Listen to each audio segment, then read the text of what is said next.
नमस्कार, दैनिक live news 24 पर स्वागत है आपका। आज जमुई में समग्र भारत न्यास भारत राष्ट्र के सेवा में तत्पर महाकवि महाप्राण निराला कृत राम शक्ति पूजा का विचार विमर्श मंचन किया गया, जिसमें राम एक आम मानव की तरह जीवन व्यतीत किए तो कितनी विघ्न और बाधाओं को करना पड़ा। इसके बारे में विचार लोगों ने अपने अपने ढंग से प्रस्तुत किया। देखिए मेरी खास रिपोर्ट। योग गुरु, आज राम की शक्ति पूजा कार्यक्रम हो रहा है, क्या संदेश देना चाहते हैं समाज को आप? राम की शक्ति पूजा के सब्जेक्ट में हम आमंत्रित हैं और राम के आलोक में शक्ति तब तक संरक्षित नहीं हो सकती, शक्ति तब तक दीर्घायु नहीं हो सकती, शक्ति तब तक सकारात्मक नहीं हो सकती जब तक उसको धर्म का अमली जामा ना पहनाया जाए। धर्महीन शक्ति तो रावण के पास भी थी, शक्ति राम के पास भी थी। एक शक्ति धर्मविहीन थी, एक शक्ति धर्माभिमुख थी, एक शक्ति धर्ममुखी थी।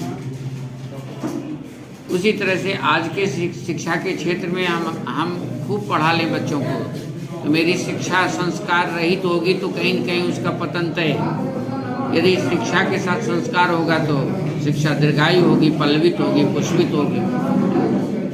आज हमारे बीच डॉक्टर रिंकी हैं, मेडिकल के अलावे भी रामायण के प्रति इनकी श्रद्धा है, वैसे श्लोक को उच्चारण कर लेती है। तो जरूर इसकी परवरिश उस आलोक में रही होगी जिस आलोक में घर में वातावरण में रहा होगा, चाहे पिता हो, माता हो, बाबा हो, रख रखाव रहा हो।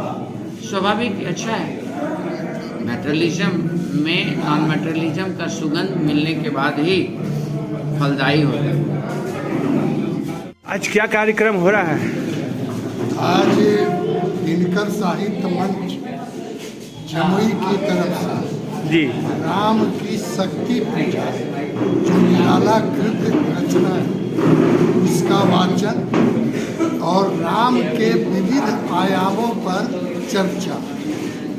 चूँकि राम संस्कृति और समाज के संरक्षक के रूप में एक मर्यादा पुरुषोत्तम के रूप में चरितार्थ हुए हैं, उनकी जीवन लीला, उनका जीवन चरित्र आज की ही तिथि में नहीं बल्कि भविष्य में आने वाली संतति को भी एक आदर्श देगा और ये नई संतति तक ये सूचना, ये संवाद, ये शिक्षा पहुँचे, इसका ये एक संक्षिप्त कार्य। आज जो कार्यक्रम हो रहा है कहीं 22 जनवरी को जो मंदिर का उद्घाटन उस उपलक्ष्य में तो नहीं हो रहा है? नहीं, ये गैर राजनीतिक विशुद्ध साहित्यिक मंच है और इसको 22 जनवरी से कोई संबंध नहीं है।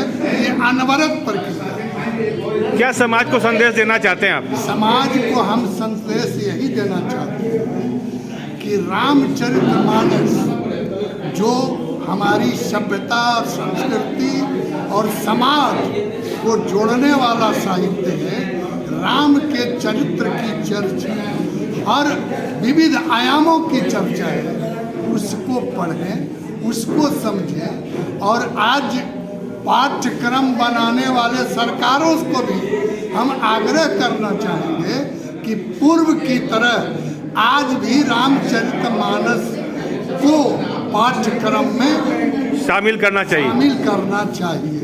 मैं सबसे पहले तो मैं अपने चैनल के माध्यम से आपका परिचय जानना चाहता हूँ। जी, मैं doctor Rinki Kumari, dentist from Jamui. क्या कार्यक्रम हो रहा है? आज यहाँ हम श्री रामचरितमानस और मर्यादा पुरुषोत्तम श्री राम के बारे में चर्चा के विषय रखे हैं और सनातन धर्म के बारे में भी चर्चा हो रहा है। हमारा जो आर्यावर्त भारतवर्ष है और रामचंद्र जो मर्यादा पुरुषोत्तम है, उनके बारे में हम यहाँ रामचरितमानस की विवेचना कर रहे हैं। विशिष्ट विषयों पर चर्चा हो रही है। कहते हैं राम नाम अवलंब बिनु परमारथ की आस, बरसती बारदी बूंद गही चाहत चढ़न आकाश। भगवान श्री राम हमारे आदर्श हैं, वे मर्यादा पुरुषोत्तम श्री राम हैं। जहाँ कहीं भी मर्यादा की, धर्म की, नीति की चर्चा होती है तो हम सर्वप्रथम भगवान श्री रामचंद्र को याद करते हैं और उनकी जो पद चिन्हों हैं उनके कदमों से कदम मिलाकर उनके पद चिन्हों पर चलने की कोशिश करते हैं। अगर थोड़ा भी उनका जीवन हम अपने जीवन में उतार सकें और अनुकरण कर सकें तो हमारा जीवन सफल हो जाएगा। भगवान श्री राम मर्यादा पुरुषोत्तम थे।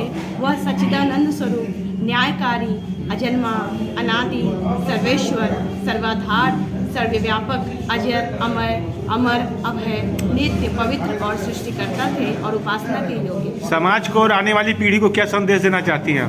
समाज और आने वाली पीढ़ी को मैं यह संदेश दूंगी कि केवल चर्चा और विवेचना करके ही नहीं हो सकता, हमें उसको अनुकरण करना पड़ेगा, अपने जीवन में उतारना होगा। धर्म का संबंध आस्था से है, विश्वास से है और कर्म से है। इसका माध्यम क्या होगा? समझने के लिए, जानकारी लेने के माध्यम क्या होता है?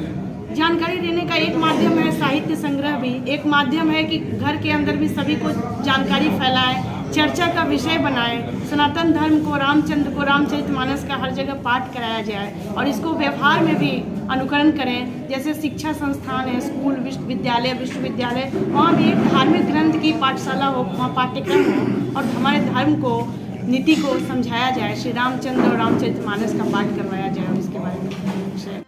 क्या नाम हुआ आपका? मेरा नाम डॉक्टर रवीश कुमार सिंह है। जी, आज क्या कार्यक्रम था? ये कार्यक्रम था हम लोग का जो साहित्यिक प्रकल्प है पंगुली जमुई, उसके बैनर तले हम लोग साहित्य के नज़रिए से समाज के विभिन्न विषयों को देखते समझते रहते हैं। तो राम को भी समझने का एक साहित्यिक के नज़रिए से, एक बुद्धिजीवी के नज़रिए से कि राम क्या थे, तो उसको समझने के लिए हम लोग यह कार्यक्रम किए। और निराला, सूर्यकांत त्रिपाठी निराला की एक प्रसिद्ध कविता है राम की शक्ति पूजा, और उसी शक्ति पूजा में राम सामान्य मानव और उसको आगे बढ़ाने में कितनी परेशानियों का सामना करना पड़ता है, राम को कितना संघर्ष करना पड़ा, इस कविता में ये दिखाया गया है। और हमने एक साहित्य के नज़रिए से राम को देखने का प्रयास किया है इस कार्यक्रम में। तो जरूरत है कि अब्दुल्ला ने कहा था कि राम उन्हीं के थोड़े ही हैं, माने हिंदुओं के ही नहीं हैं, हमारे भी हैं। बहुत सारे लोग हैं मुस्लिम जो कहते हैं कि नहीं, राम कृष्ण हमारे पूर्वज हैं, हिंदू देवता के रूप में इनकी पूजा करते हैं, हम लोग नहीं कर सकते हैं कि वहाँ एकेश्वरवाद है, लेकिन पूर्वज हम लोगों ने अपना धर्म बदला है, अपने पूर्वज को नहीं बदला है। तो थोड़ा सा रेसिप्रोकेशन इधर से भी होना चाहिए।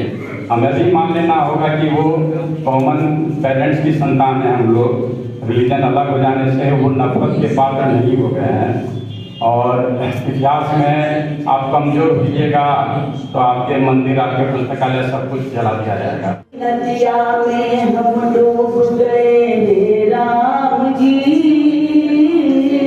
राम नाम की नदिया में हम डूब गए राम जी, जिधर भी देखूं लगे उधर है राम जी के समझाने, राम नाम राम जी।